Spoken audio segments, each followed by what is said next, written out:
All right, ladies and gentlemen, back for another episode with Canada's best looking triathlete, Mr. Tyler Mislawchuk. How you doing, mate? After your awesome Super League performance, I was watching it from home, sat on the beanbag at home, and seeing you try and chase down the leader for first place in the Super League, and I was massively impressed. You looked like you were absolutely flying, mate. How was it? Yeah, it was, it was a blast. Chicago's a cool city, underrated city for sure. But, Is it? yeah, I had so many people tell me after that they watched and they saw me running out of transition, were like, "Why is he sprinting?" And then they're like, "But you just kept sprinting the whole run." One of my roommates is racing this weekend, just came in and said the same thing. He said, "It looked like I was taking off for like a 200-meter sprint and I just kept going." So that was kind of the mentality with it too, was just like, balls to the walls, let's see what happens. Did you think you could catch him? Because, like, for those that didn't watch it, it was it come down to a 1 mile run, didn't it? And did the leader there was one guy off the front, and did he have about 15 seconds or something like 24 that? seconds. 24 seconds. So he had 24-second lead with a 1 mile run to go. Did you think you were actually going to be able to catch him, or were you just running hard to make sure that you got second place? And then did you think, oh, actually, I could potentially win this, and then kept going? That one, I thought like I went through 800, was like, I just gotta get second, and then when we got to 800, I was like, "Oh, I might be able to get this guy." Like it was down to 12 seconds. I literally took half the gap out. And I think Yeah. he saw me coming and put the afterburners on. It ended up being 6 seconds, so I took 18 out of him in a mile or just over a mile, and I think it ended up being, but yeah, it wasn't enough. But Super League's crazy because it's all team tactics too. Like earlier in the race, I was riding with his teammates and they wouldn't pull turns on the first few legs because they had a guy up the road. So Did they say that to you? yeah, That literally they just were said, like, we're not gonna ride. And in the last round, they rode, but they more controlled the pace and just made sure the gap didn't come down. So that's what's kind of fun about it. It's like almost like cycling in a sense of like there's more at play than just like mono a mono, which is, I yeah. mean, it's fun. Imagine being What? a How tag team hard? out there on an Ironman. Like if you had, 2 or 3 guys who are like, well, if we can get Joe to the front group, we can help him get there. He'll give us some of his prize money. Okay, well, I'm gonna empty myself on the bike to get him there, you know? It would be awesome to see that in one, like if they had one Ironman that was actually like that, just to, see, even as like a demo one. And if it did take off and it seemed popular, then obviously you could do more. Well, You yeah. know, when you do the Super League races, how hard are the swim parts of it? Obviously, I can imagine the first swim is absolutely balls out because you're all fighting for position and to get a good one. But how hard are all the swims? Are they all just as hard as each other, or do they get harder? I Or mean, they get slower and slower, but they get harder and harder. Like, the best yeah, example for anyone I give is, like, imagine I've seen you do 400s on the track in a YouTube video. Imagine, like, halfway through the 400, so not at the end when you're completely gassed, but halfway through that 400 set, you just have to jump in the water and do a 300 as fast as you can. that would be awful. Yeah, you feel terrible. I could barely kick, uh, but I do think if you have good technique, it makes a big difference. The worse technique you have, obviously, the more rely on fitness, and when you rely on fitness and you're really messed up from the other 2, like, you get significantly slower. If you had to guess, like, what kind of speed per 100 do you reckon the first swim is at? And then what kind of speed per 100 do you think, like, the second and third I swims think are they at? drop off, like, 5 to 10 seconds a swim. So, Is effort that it? wise, What? So not 100, just 5 to 10 seconds in total, that's all? but each one, so I'd say, round 1, let's say, is 3:30, and then it's 3:40, and then it's 3:50. So you're swimming 20 seconds slower over a 300 by the last one, I bet. Um, Yeah. it's But quite you've also significant. done are you and you're literally jumping into it, are you, after a really hard run? Is every single run hard, or are you, like, when you're on, like, the second run, because obviously you still got another round to go, are you holding yourself back, or are you running hard to put people under pressure who seem like they're suffering more? I mean, that's where in this race, because I was one of the front guys, like, you notice a difference. I think I was in control, but I think a lot of people who ran with me on the first one weren't. And then right after that, on the next swim and bike, they got exposed. It's almost like it's not the leg that you're doing, it's like the next leg that you're going to suffer. So if you like, and Yeah. I think that's what happens sometimes, like when you're racing against, Hayden or Alex, it's like if I run with Alex on the run leg, okay, maybe I can do it for one run leg, but then I jump in the water and even though we're, similar swimmers or I could even have a slightly upper leg on him, he becomes a better swimmer because I'm totally messed up when I get in the water, you know? Yeah. And Um, sometimes I saw when I was watching it before, this is like back in the day, and Chris McCormack and some of the others would say that the faster runners, like for instance, like I know when Hayden swim was like a weakness, they were saying that he was trying to get in front of some of the people just jumping into the water because then they would have to try and swim around him, and that would give him a bit of a buffer while they were swimming around him that he could kind of like recover, I guess. Like he could start off a bit slower, and then when they do come around him, he could jump on their feet instead of being behind them starting the swim, and then if he loses their feet, then you're totally screwed. yeah, I mean, there's a huge advantage of just getting in one body length, but then also, yeah, when you're passing someone, I mean, it's so hard to pass someone in triathlon swimming when they're on your hip and they're banging you, and even if they're not like dunking you, it's just it breaks your rhythm. I think that's why Hayden's also a master class at. I mean, you see him, he's just dialed with everything, and so I think he thinks of every little detail before the race. He knows exactly who he's racing, what their weaknesses are, where he can get them, and when you have to go through 3 triathlons in that short of a time, it's almost, like, exacerbated on, like, how much you can kinda expose someone, you know? Don't you think though, it's absolutely amazing that now you've started training for 70.3s, throwing some of them in and potentially doing some of the T100 races, that you've actually got your best Super League performance and you're probably racing as good at the WTCS, if not better, than you ever have in the past. I wouldn't say the best you've ever done because you have managed to win. You won the Olympic test event, didn't you? And I know you've been up there for like a lot of years, but Yeah. you're not suffering, are you, in the WTCS? You're racing as good as you have done, aren't you, in the past? Yeah, I mean, I just talking about training and that, I had the theory that I would get better at the beginning of the year when I did the first 5 months really, like, more long distance training, and I had a Yeah. few people say, like, "Oh, don't lose your speed, don't lose your speed," and, I was kinda nervous, but, um, it turns out I mean, I'm a completely anaerobic athlete for those who don't know, so, like, speed comes really naturally. I'll tell a funny story later in the podcast. We can get into, like, some of our, you know, bad sessions, good sessions of the last couple weeks and, talk about that, but I definitely have natural speed, and so just taking care of the aerobic piece, I think, and the strength. I mean, I'm a smaller guy, I'm 60 kilos. That's a big piece for me, and, like, before this year, I think I had when I done continue last year, I had maybe done 1 or 2 continuous long runs over 20K in the year. I'd run, 22K sessions, but where you're doing track intervals and all that, and this year probably every 2 weeks, I'm done around at least 24K, so, like, a big difference in my training, and it seems to be working. Same with biking. Swimming doesn't really change. Cause I find the more volume I do, the more bogged down I get, and we've talked about the worse my technique gets, but, um, yeah, I mean, Excellent. that's oh, I have to So, say it too when we're talking about T100 and, Hayden also. I don't know if you've seen the clip of him talking about me and Christian on Instagram. he's slating you, isn't he? He's digging you Yeah. out. Well, Joe, I was sitting there, I seen this clip, I got tagged, I was like, "Oh, cool, T100s, tag me in something," maybe I don't know, I'm getting excited, what are they talking about? Well, I opened the video and sure enough, Hayden Wild is saying that I'm balding, and I had my hat on at the time, I took it off, and I found out for the first time I was losing my hair, I didn't know until then, until he told me on Instagram, dude, it's devastating. I didn't know that I was rocking the buzz cut for the last 2 years because of that, but you learn something new every day. Yeah. You'll have to have words with him, mate. You're in the same town as him at the moment, aren't you? I know, but the one thing I'll say to him is you can always buy new hair. Yeah, you can actually, can't you? You can go to LA at the end of the year, can't you, with your or Turkey. Go Yeah, to Turkey with your Super I League messaged winnings. Christian after, and he actually said, "You wanna do a training camp with me for in Turkey at the end of the year?" And I said, Did he "Sounds actually good." say that? Yeah, and I said, "Sounds good, mate. 2 for I know a guy, we get 2 for 1, I think."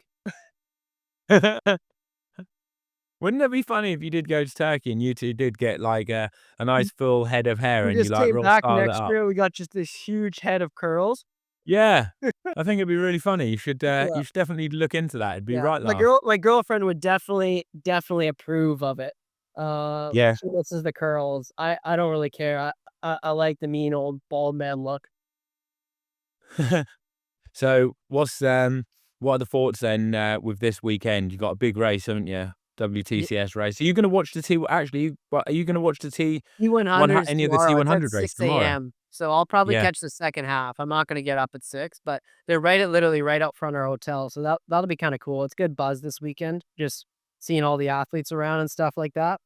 Um, I was laughing because also, they've been doing media with both sides of the athletes, and they were asking the T100 athletes who they thought could get a podium this weekend in France, and Paula Finley, my Canadian girl, she put me on the podium, and a few people said it to me and goes, "Paula believes in you," and I was laughing in my head because I was like, "Paula probably doesn't know anyone else racing.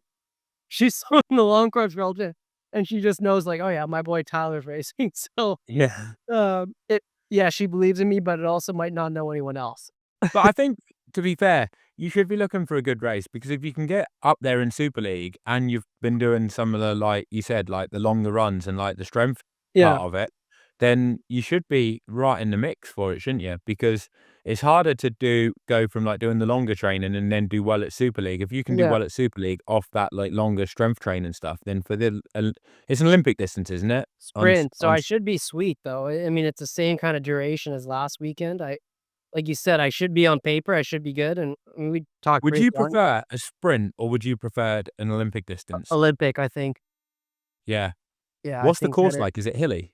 No, ours is flat. The T100 Ah, course is pretty epic. Ours is just like flat and technical, some U-turns, that's a stuff shame. like that. Be Yeah, good it's if too they bad. actually throw in a couple of, like, decent climbs. I mean, for you, it'd be great as And well, when you're and it would 60 be a lot better kilos, to I watch. don't mind the climbs.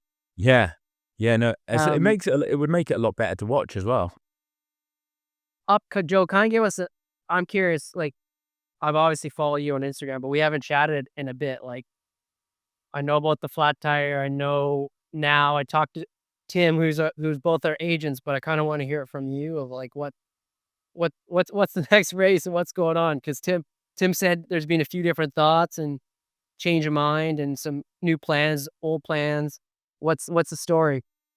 Well, so originally, like, yeah, so obviously I was doing Copenhagen and, I was feeling really good. To be honest, I'll talk it a bit through, like, the build up to the race and how it kinda went. So, we're recceing the swim course, Yeah. beforehand, and when we were recceing the swim course, it was kinda like a bit of kind of like a rectangle shape, that kind of thing, but when you went to the first buoy, it wasn't nowhere near out as to where the buoy line was. They only had, like, one buoy line, Okay.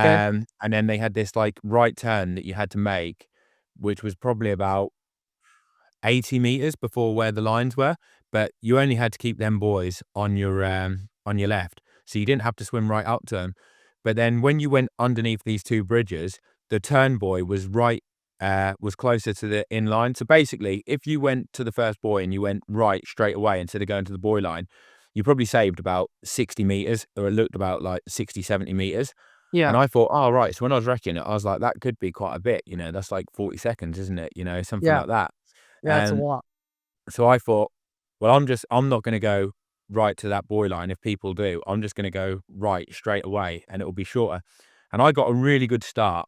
I saw the front group like split and it was probably about 3 people in front of me.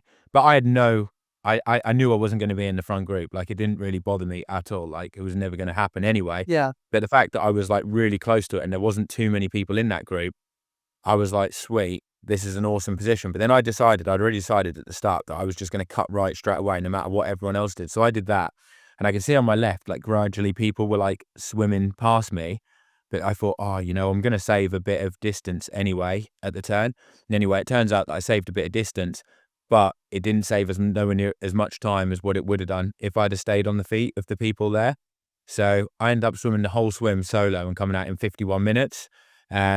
But I could see that group right in the distance, and they That's swam also tough 49. mentally too, swimming alone and like having to Oh, sight. mate, I felt like I was in, like, last place. I felt like I was in last place when I got to the halfway to the turn, and I thought, "Oh my god," I thought and the fact, right, that I'm swimming past people and dropping them, I was like, oh man, I've really fucked up here, because if I'm overtaking people and dropping them, like, I dread to think how much time I've lost in this first swim, because I was like, that's not good. That's not good. But I was actually surprised when I ran into transition, because I was running into transition. I was in my head, I'm thinking, there ain't going to be any fucking bikes in here, Joe. You fucking Yeah. idiot. Like, you're going to see you're easily going to see your bike, because it's going to be the only one there. And I ran into transition. I actually saw quite a few bikes. And I thought, oh, I hadn't fucked up as bad as what I thought. But like, Yeah, yeah. and I was like, oh, I could have swum like 49 minutes if I decided to do that. And in hindsight, I should have just stayed in that line. It would have been a bit longer in distance, but the benefit of being in the feet and actually Yeah. not having to sight, not having to do any of that, would have saved me time. And I probably would have swum 90 seconds quicker, because I wasn't swimming that hard when I was swimming by myself, and I could have swum quicker if I wanted to. And because I got to that buoy in such a good position, I know I would have been in that group, When you're because I had about. swimming in an Ironman like that, what's the, like, out of 10? Are you like a 6 out of 10, a 7 out of 10? Like, what kind of 5 out? So Kind of, it starts off normally really hard, yeah, and then once it settles down, probably like a 5 out of 10. yeah, Like, really, like, pretty easy. Like, I was just once it settled down, I was probably like a 6, something like that. Like, yeah, if I was doing like a longer effort in the pool, but not killing myself. yeah, But if you get it right, for me, when I have, like, a couple of times I have actually managed to make the front pack, and when I've done that, it's only happened a few times, I've been like an 8 or a 9 yeah, once it's settled down. Like, it's been like, I've just obviously managed to stay in there until it yeah, settled down, and then when it did settle down, I've been just on that line. Like, if someone put a big surge in and really tried to rip it up, I would have probably been spat out the back. yeah, And that's when I know, like, I've done it just right, if it's like that. But that's quite hard, because I need to have a really good start, and everything needs to fall in place for me. yeah, But I mean, if you did it, you'd probably be like hard at the start to the first, like, if you were in that race, yeah, then you'd have been really fast to the first buoy. You'd have probably made the first buoy, seen that you were in a good position. You'd have probably been a 6 or a 7 out of 10. yeah, Like, pretty comfortable, like, I reckon. yeah, Like, from talking to people, it seems like everyone's working just as hard once it settles down. It's just being in that position yeah, before it settles down. So I got out of the water, and then when I got onto the bike, my power felt absolutely fantastic. Like, it was really good. I was riding quite fast as well compared to like other people, and I was on the front of a group. I tried to get them to do some work, and none of them would come through. But when I had a couple of looks behind, and they were like swapping people. Like, there was always a different person behind me, so I kind of thought, oh, then maybe they're working pretty hard. And when someone's finding it hard in second place and they're losing it a bit, someone else is yeah, coming yeah, yeah, round them. And I thought, I'm not going to mess around too much trying to get these guys to work, because I just wanted to catch up to some decent groups in front and get yeah. into a decent position first. And then I thought, I'll see how everything's going then. So I just kind of like put my head down, Did you know the was guys just or no? riding. What's that? Did you know any of them or no? Yeah, I knew who they were. Yeah. But I was holding decent power. Like, for the first 60 something K, I think I was on like, my average was on like 325 watts, but it felt really Oh, that's good comfortable. going. Yeah, and it felt comfortable, and I thought I could definitely keep this going. And I thought, if I can keep this power going in the second half, that's when I'll really start making time into people, because they'll start fading.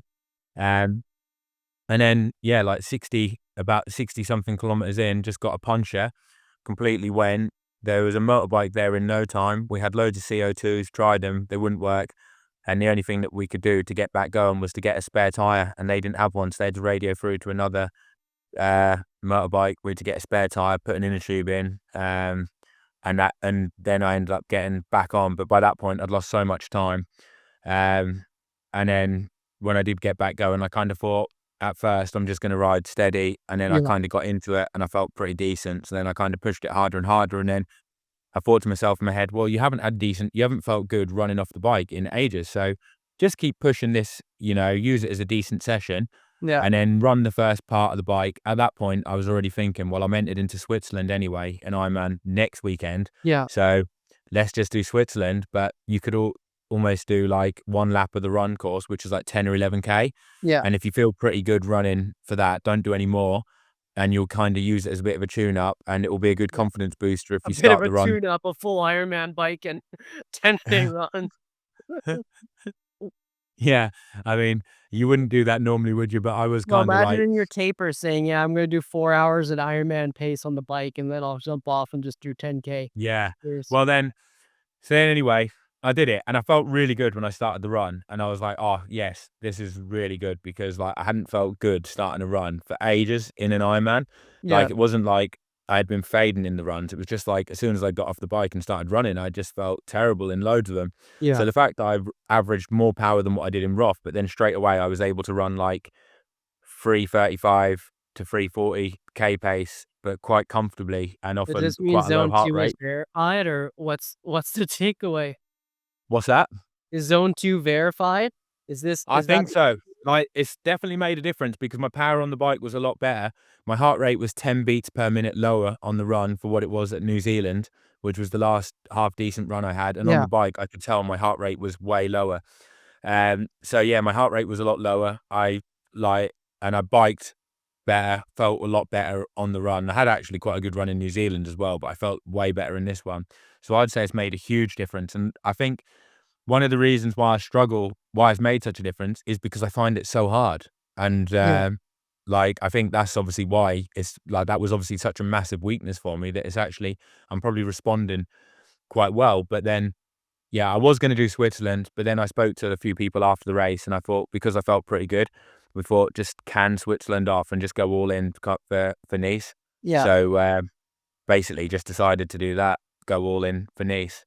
yeah. I think it would have been the likelihood of you feeling amazing a week after, even though you only ran 10K, I would say wouldn't be amazing, but I mean, you know your body better than me, but that sounds It's like a a tough 50-50, turnaround. isn't it? Yeah, It's a 50-50, isn't it? It could go either way. yeah, You don't really know, do you? And also, I thought if I did do Switzerland as well, then I would probably not get a good result in Nice because it would have been too much, and I would have done hardly any training because it would have been like tapering for Copenhagen, then not doing much the next week, then recovering after another Ironman, and then you've got 2 'cause weeks how or many whatever days out into are it. we from Nice now? Just over 2 weeks. I feel like that's almost, that almost landed at the perfect time of for, like, a massive session as well, but not like a full Ironman might have, Yeah. been too close. Yeah, it would have been perfect for a session, a decent swim into the bike and then 10K run, like 4 weeks, 5 weeks out, I think, something like that. So yeah, it would have been that was a good time for a session and like that because you wouldn't want to do it too close to it. And obviously it's the run, isn't it, that really messes you up, Yeah, like running the difference between running 10K off the bike and even 20K off the bike and running a marathon is huge. And, yeah, you run a marathon off the bike, like, it takes quite a while to yeah, recover properly. Like, sometimes you feel good physically, I think within, like, 4 or 5 days, but yeah, you're still not fully recovered, if you know what I mean? It's like that yeah.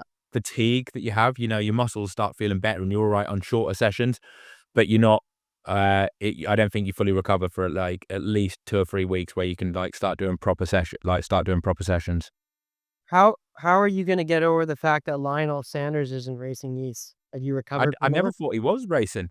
Like, I saw him like, did he even qualify? Where did he even qualify? Because I saw that he I don't wasn't know, he racing was East. planning on racing though, because they were planning on doing like a month and a half trip there, and he was just gonna ride the downhill all the time. Was original plan, I think.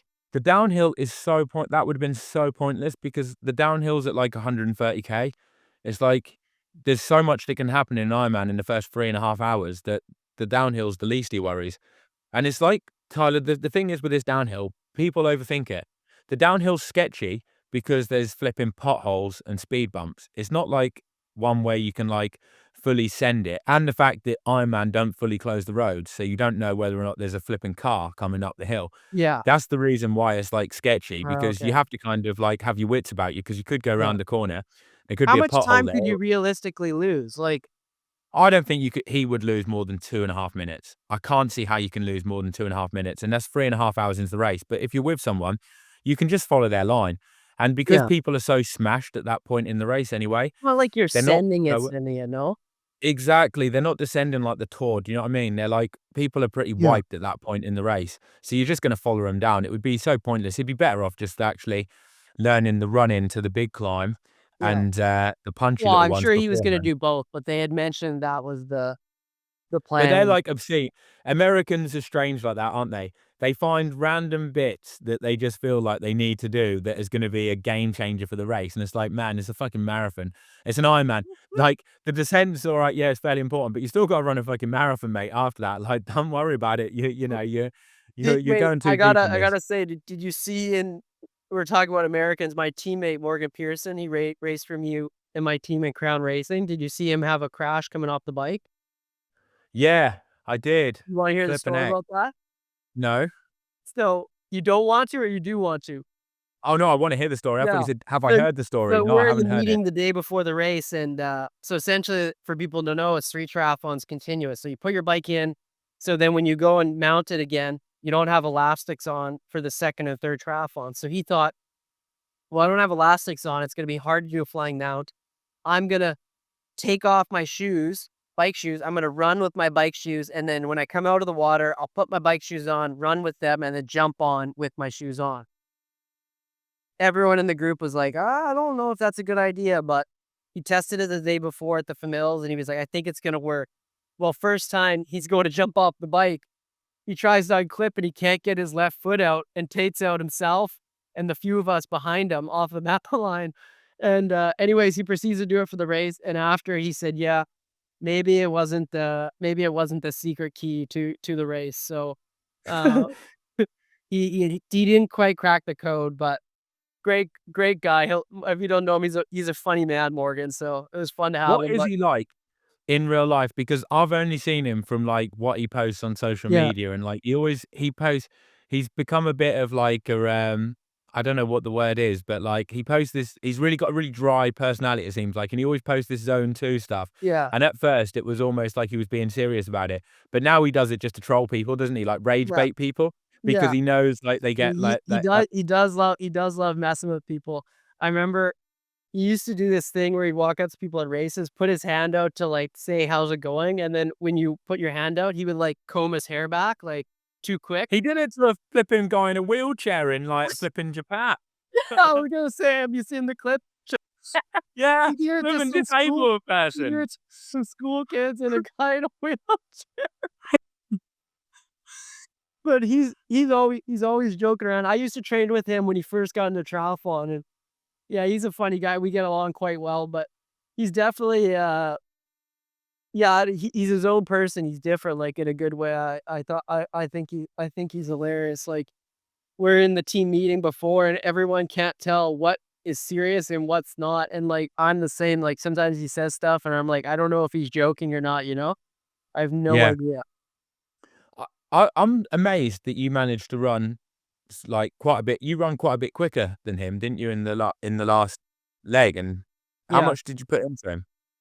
I didn't look at his split, but probably 20 or 30 seconds at least, I would assume, but That's absolutely crazy because yeah, he's like such a fast runner, he's isn't a he? Like, I mean, I've seen his sensational runner, times, hey? like Yeah, his solo times. Like, doesn't he run like 61 minutes for a half marathon? And like, I yeah. don't, he must be like 28 minutes for a 10K, It's a funny, low like, 20. within the running community in the US, like, everyone knows Morgan Pearson because 1, he's American, but, like, I'm in Flagstaff, hotspot of running, and then if you mention they don't know any triathletes, but you say Morgan Pearson, they know him just because he's run so fast in the running world.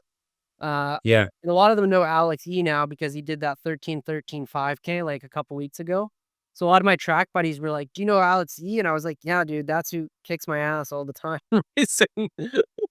And I think Alex could have gone faster than that as well, but because like, from what I saw, it was like a Yeah. badly paced race, wasn't it? There was no one took it on, and, he wasn't in the A race, was he? He was in the B race. No, yeah, my buddy was in the A race at that one around 12:58. But I think Alex could run faster even.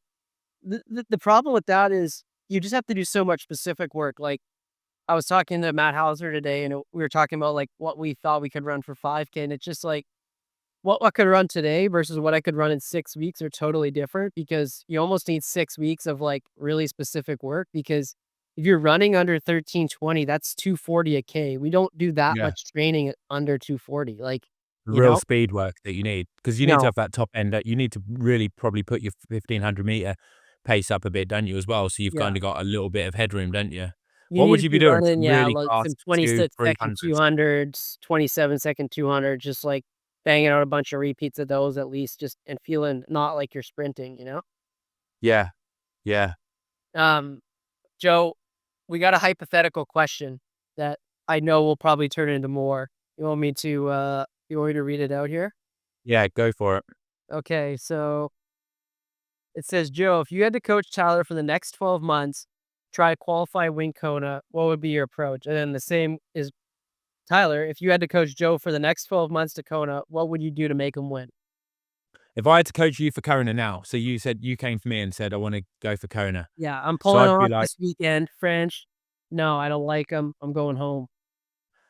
well, you swim, you'd be there, and I'd probably say just do what you. How many times a week are you swimming at the moment now? 5 to 6. All right, I'd probably say, look, mate, just do like no more than 5 times a week. Like you don't need to do any more than that. You're going to be in the front pack on that. Yeah. How many times a week are you biking and running? I'm running probably 5 to 6 and riding probably 5 times. I'd want to do some testing and see, like, what your top end's like, and then what your kind of power's like for a longer, for some longer efforts in the Yeah. TT bars. Um, I mean, I would be thinking from where you are in the swim, you're going to be at the front. Your bike for you, 60 kilos. I'd want to get you in the wind tunnel, see what your CDA is. If we could get your CDA down to like 0.19 or under 0.19 because you're quite small, that would be really good. And then if we could get you to hold, I reckon, bearing in mind you could be in a pace line for the first half and then it starts splitting up a little bit on the way back. Yeah.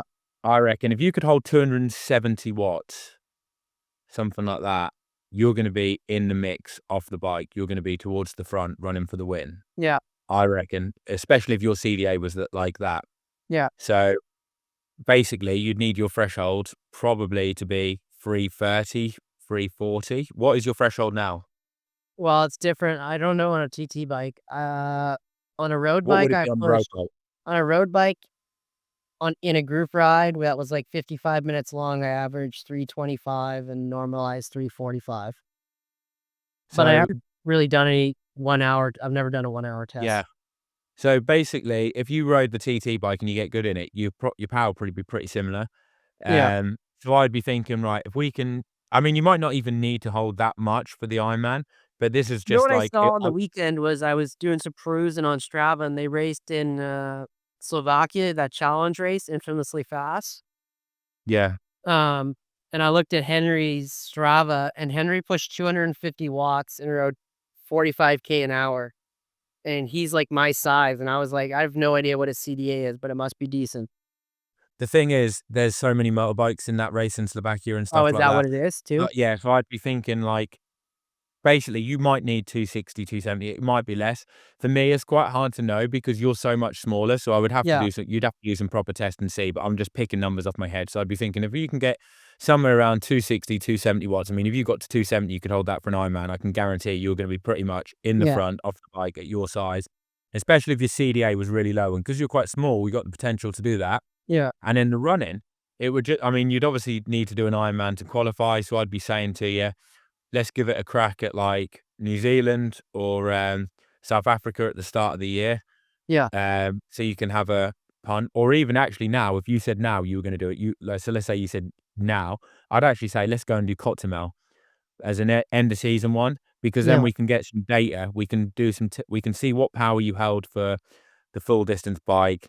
Yeah. You can put that into some software, see what kind of CDA it gives your work. To be honest, it wouldn't matter anyway, because we'd go into the wind tunnel. I'd be saying, let's go into the wind tunnel before Yeah. race that. You'd do that race.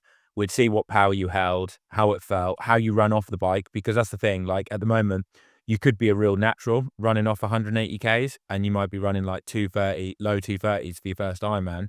Or Or 330. you might, yeah, or it could be, well, I don't think it's going to be that bad, but it could be 250, and it could be Yeah. like you just felt flat towards the end and didn't have much. So that would really change the training, and I would want to get a data point before Have going you into cut the back my winter. run quantity and go to like 3 to 4 times a week with bigger runs, or No, what I would you don't do? think so. I don't think I'd go to 3 to 4. I think you'd well probably want to be running like 5 times a week for definite. But I Yeah. mean, I'd want to just see how you raced in like November before going into the winter, and I wouldn't want to wait until the start of the year because that you could learn so much now going into a winter's training. But then I'd also want to do another Ironman in like March or April Yeah. against some big hitters to test yourself. but obviously try and find a course that suits you. So probably one of the Pro Series races, Yeah. and in a course that's like quite hot and tough conditions, if there was one, Yeah. where you're going to be racing against some decent people, and we can see how you fare up. And then from that, you obviously tinker your training a little bit more, go back in the wind tunnel again, try and get your CDA a bit lower, try and get your equipment a bit better. So then you need What's less Tom power. Bishop's CDA? You remember us talking about it? He's like a similar size to me. I remember us saying I it was think his CDA was like 0.17 or something like that. ridiculous. Yeah. Yeah, real low. And you could have the potential to get that because you're like obviously got weight, like really small shoulders, you got really small.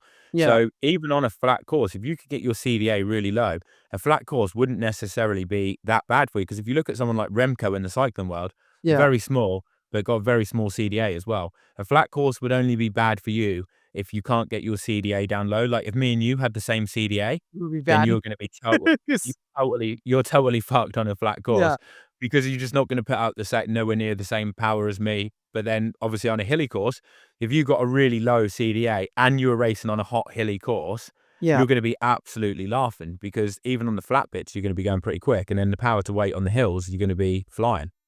Yeah. I think also at 12 meters, because I'm smaller, like even if I'm riding behind you at 12 meters versus you riding behind me at 12 meters, on paper, you would be a better draft than I would.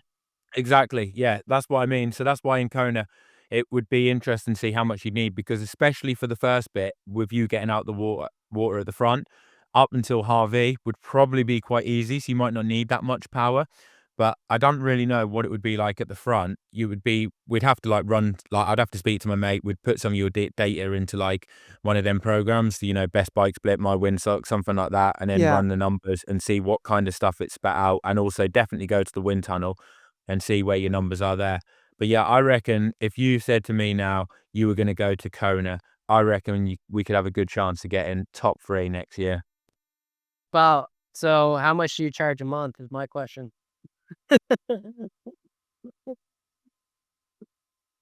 Or are you just taking percentage of prize money? I'll take a percentage of the prize money, mate, and a good testimonial. Yeah. Next steps, baby. Yeah. Um, yeah, I think Cozumel would be a good play because I don't think you'd want to go into off season without having any idea. Or No, if because you did it, and if you didn't do that, I think you'd want to bang out at least a bunch of can we get you entered 70.2. then into Cozumel just for can we put your name down on the start list just to see? If I race an Ironman this year, I'll have raced every single format in triathlon because Well, it's great.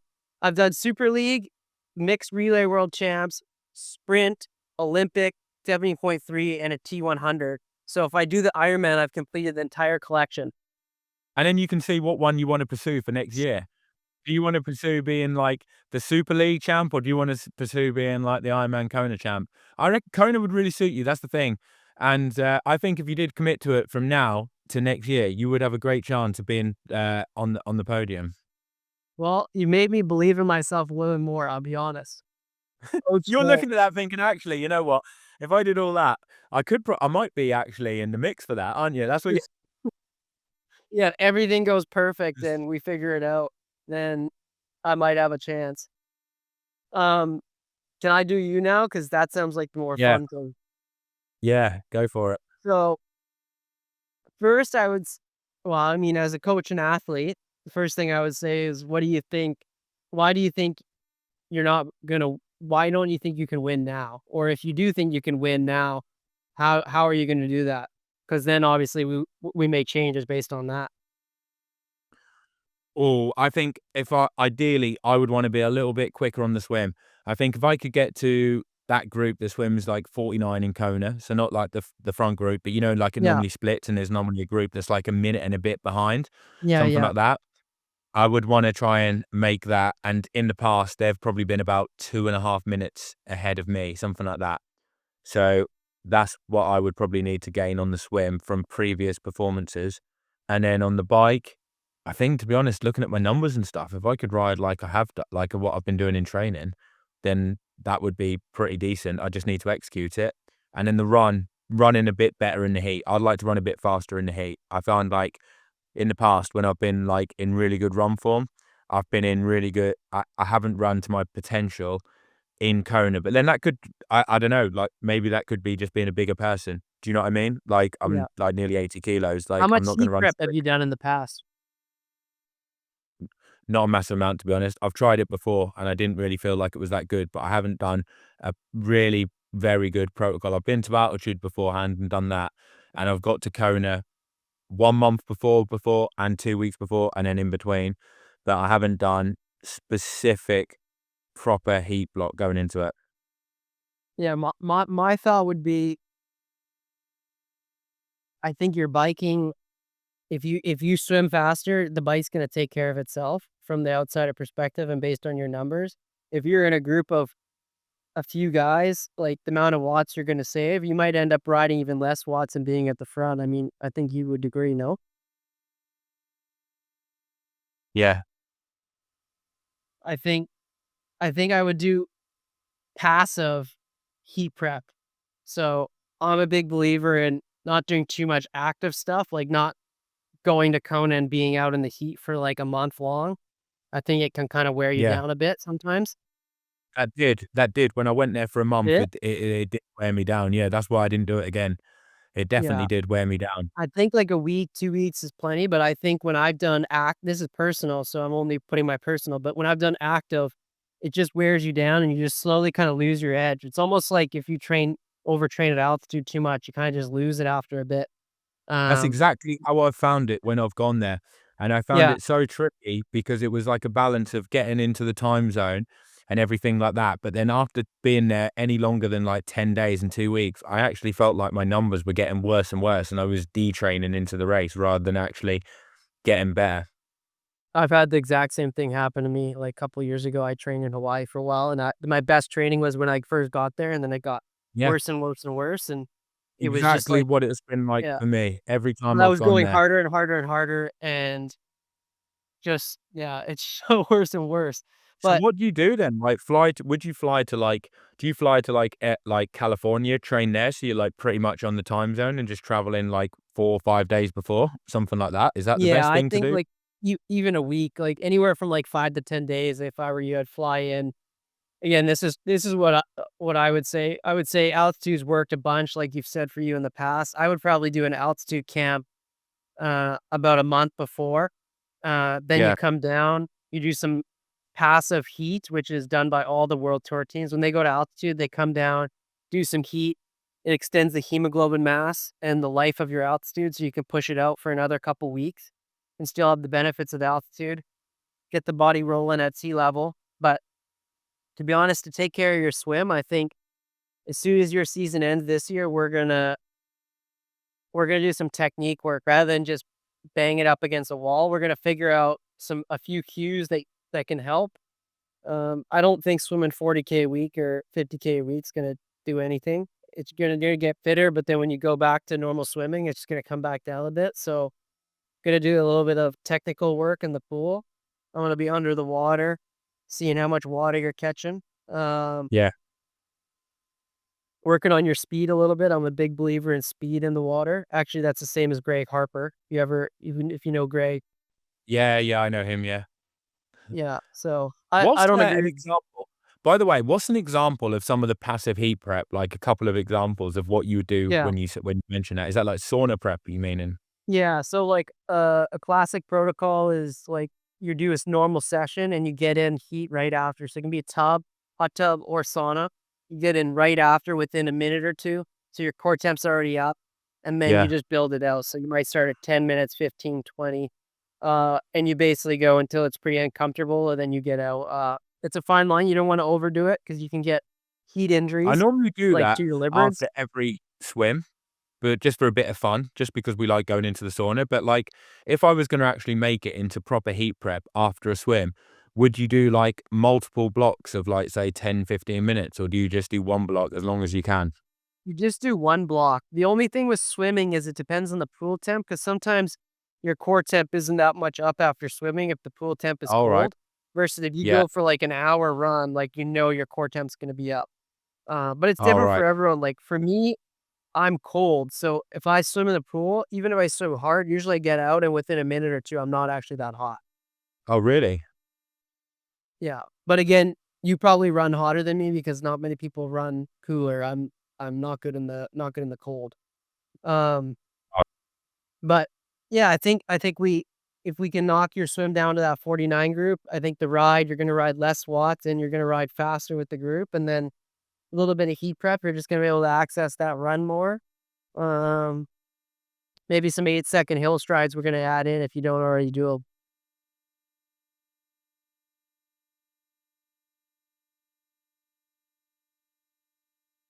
Sorry, Tyler, it just cut out then. What was that you said you were going to add in?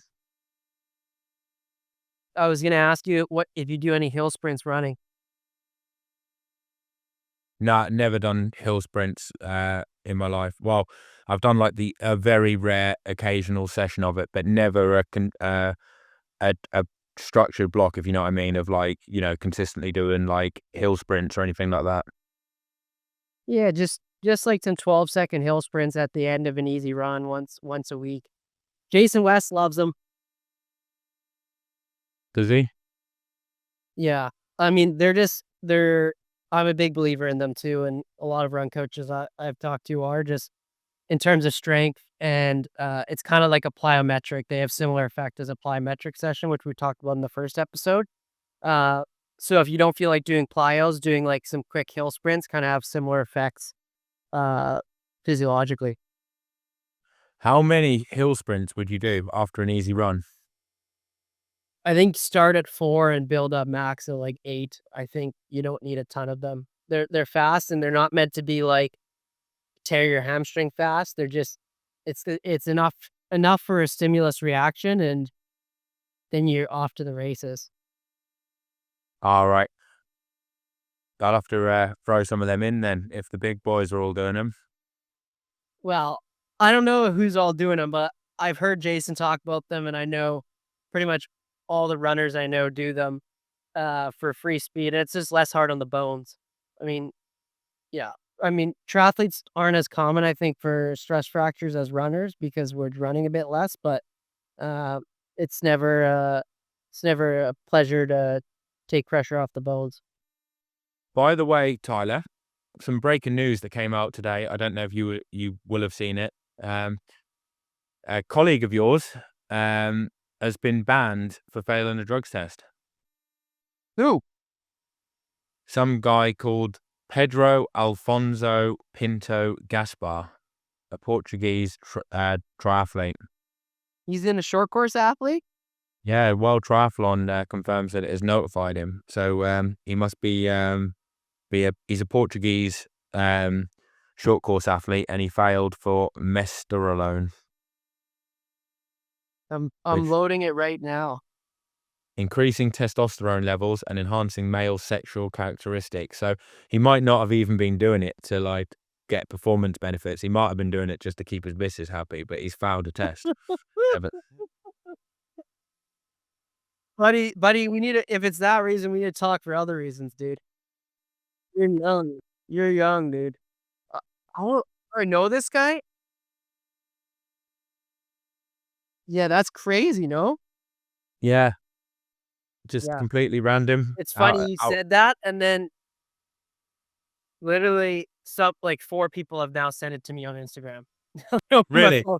Yeah. Yeah. Do you know him? Have you heard of him? Never heard of him. No, I think he Yeah. might be a short course athlete if it's because it said World Triathlon notified him. So I guess he's doing short course racing at some kind of level, not Have you World seen how Series many though. runners in Kenya have got banned in the last few weeks?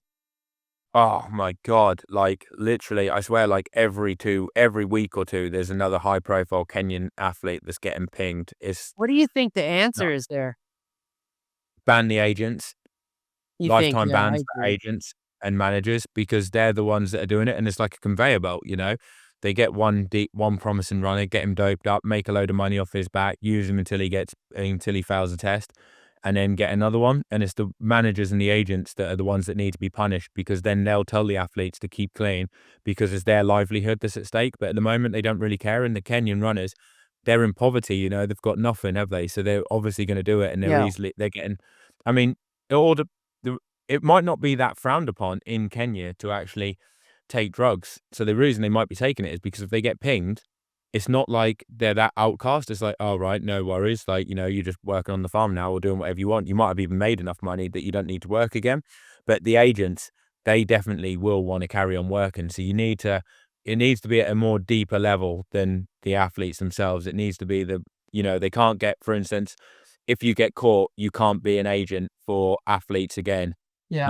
And then all of a sudden the manager's going to be like, oh, actually, I need to sharpen up my game here because this is going to affect my livelihood now. If athletes get done, they're going to be a lot more picky and a lot more stringent on what happens. Yeah. I was always confused. Like, I don't know if you remembered back like years ago, Alberto Salazar got banned. The Yeah. coach, for those who Yeah. don't know, he was the coach of Nike Oregon Project. Legendary coach up into that point. Coach Mo Farah, Galen Rupp, a bunch of just absolute legend of the sport, and he got banned for basically, giving his athletes drugs, but none of his athletes got banned. Yeah. It was like the reverse of this, and I've always been confused by that. Of like, how does a coach get banned for giving his athletes drugs, but no one else on the Yeah. team got And there was banned? even whistleblowers, weren't there, who were in the team beforehand that came Yeah, out and spoke out about it. So it was like, yeah, I mean, that just shows you that, like, if obviously Nike have got a lot of money and if they don't want stuff to come out, it doesn't come out. And obviously Salazar took the fall, didn't he, for a lot of the athletes, basically. yeah, yeah. That's Like, I mean, crazy. question marks around like Mo Farah and Galen Rupp because as soon as they joined like the Oregon, I don't know about Galen Rupp, but I know as soon as Mo Farah joined the Oregon project, all of a sudden he went from 27 high 10K runner to mid 26 and having a kick like no other and like running like European record for 1500 meters when he's like a 5 and 10K runner. Yeah, I mean those years of Mo Farah and Galen Rupp were that like 2012 to basically 2016 era was like no one could touch them. Their He kicks was were unbeatable, wasn't he? I don't think yeah, like literally no one could beat him, could they? Like he'd run a 10K, it didn't matter how fast a 5 or a 10K was, run it at a slow pace, run it off a fast race, he was finishing with a 52-second last 400. Like, yeah. And and that then what did he run? He went on ran like a 1500 and like 3:29 or something. And oh, this mate, would I have think it been was quicker than that. I think it was like 3:27, 3:28. it was something ridiculous. And then you got to think this is pre super shoes too. Yeah. That was in Monaco against that Asbel Kiprop. Was it against He got like Asbel? yeah, he got like second in the Monaco Diamond League and got a European record for it as a prep race before won the Olympics. It was either before 2016 or before 2012, Yeah, I I feel think. like it Or was well, before 20 because I feel like it was like in his second half of his career, and it was just like, how must have did been he have this much 2016 then. speed? Must have been Monaco Diamond League, I reckon, before Yeah. 2016, something like that. And it was like a prep race, and then he goes and runs like, yeah, European record 1500, and you're like, oh, it's a 10K guy. He's not even in like Absolutely wild. 1500 shape. Wow. No. I got a question, Joe. Yeah. Best session in the last 2 weeks or most fun you had? Best story you got? Oh, best session. Yeah, where you finish and you're like, Um, damn, that was sexy. oh yeah, I did do one. I did one that We're gonna was clip that this. I was quite Get the pleased. clipper and get this out. So this is in the last 2 weeks. This has got to be within the last 2 weeks, yeah? Or last 3 weeks, even before your race, where Yeah, you're like, something like that. I'm ready to go. Well, I did one before, which was before I did the race in Copenhagen, where I did like a 3 hour ride and I did 6 20-minute efforts off like 3 minutes recovery. And I started off at like 335 watts for the first one, and then I built up to like 370 watts for the last one. And I was like, oh yeah, like that was like that was pretty good. And I was like, yeah, that I'm pretty pleased Off with how that. much Just like 2 rest? hours, about 3 minutes. Yeah, that's absolutely cooking. And then I did a session the other day where I did a 30-minute interval at like 330 something watts, and then Okay. 3 10-minute intervals off about 3 minutes, and they were like 385 watts for the first two and 402 watts for the last one. And I was like, oh yeah, I was pretty pleased with that. When was this? Was Um, this post and then Ironman? running. That was post, yeah.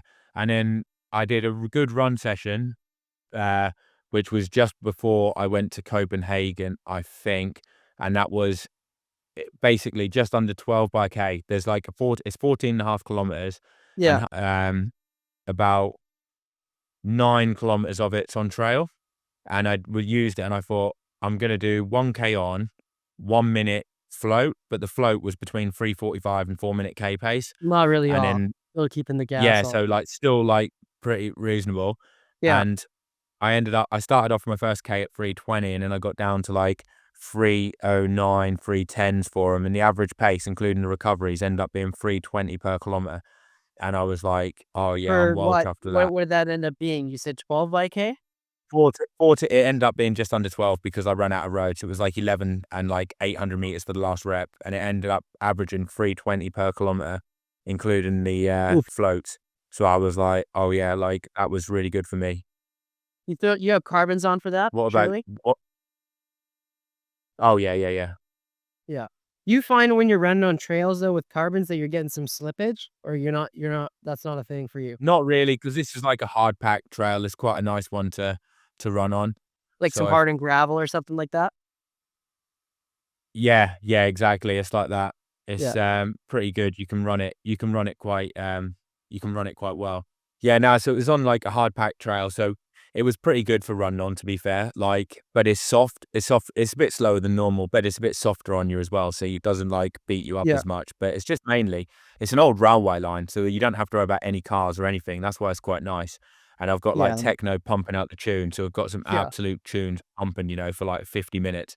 But I wasn't What expecting it, tune and I are felt a bit. what's your tune right now? Everyone's always got, like, a song that they got stuck in their head. What's the tune going on right now? You know what? I haven't really got one, but I listened to that AI DJ, DJ X on Spotify, who just plays stuff at random, and you get Really? all kinds of stuff. Yeah, it's He absolutely makes the br music or he picks the music at random? he just picks the music for you, Oh, okay. and he picks, like, different stuff, so he's like, "Oh, we're gonna put your hype tunes on," something like this. "Oh, you were listening to this a lot in, like, 2020." And then he's like, "Oh, I'm gonna take you back to 2010s," and then he's like something else, so he puts about 4 songs of each one. You get, like, a right mix, and that just gets you right pumped up, that I does. thought I was gonna have to yell at you. I thought it was a betrayal. I thought you were listening to AI music, and I was like, "Dude, Oh, we mate, need to have a like, talk. We imagine. can't do this."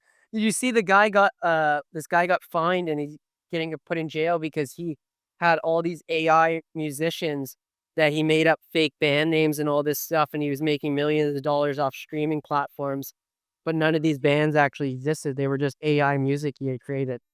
Wow, really? Oh, by the way, tell us some of the top sessions then that you've had in the last 3 weeks, because 'cause I'd love to know what some of yours are.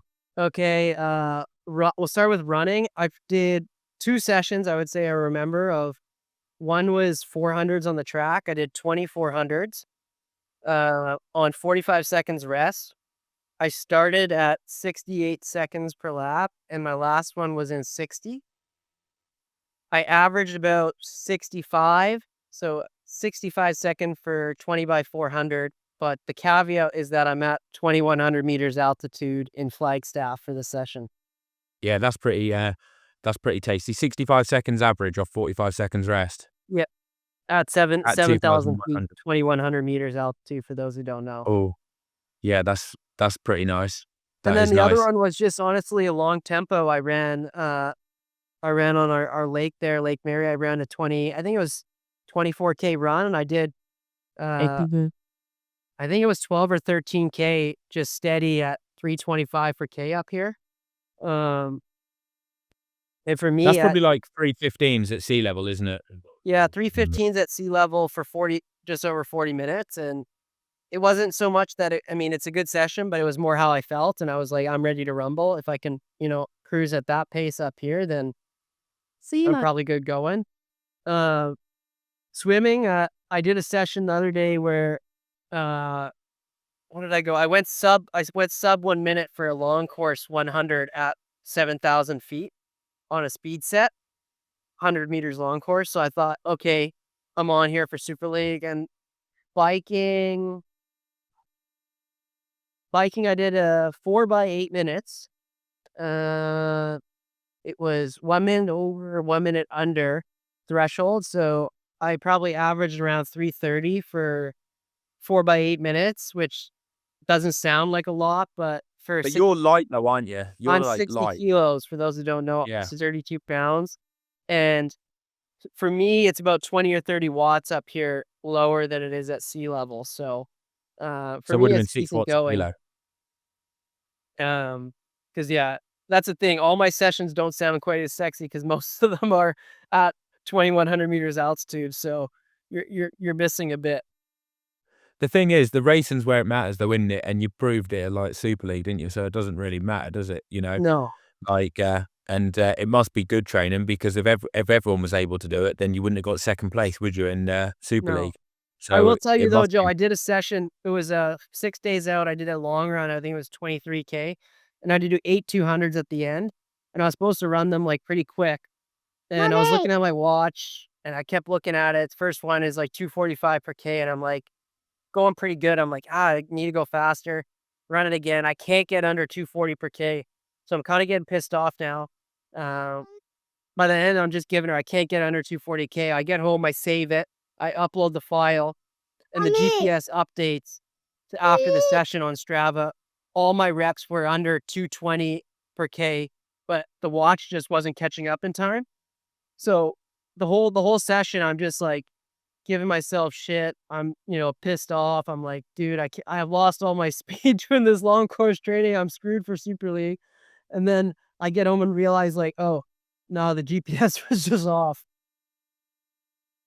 No, that's awesome, mate. I think, we'll wrap it up there anyway. It's just over an hour now for Yeah. the podcast, and I'll let you crack on because I know you're probably gonna have your dinner as well 'cause, you're racing in a couple of days.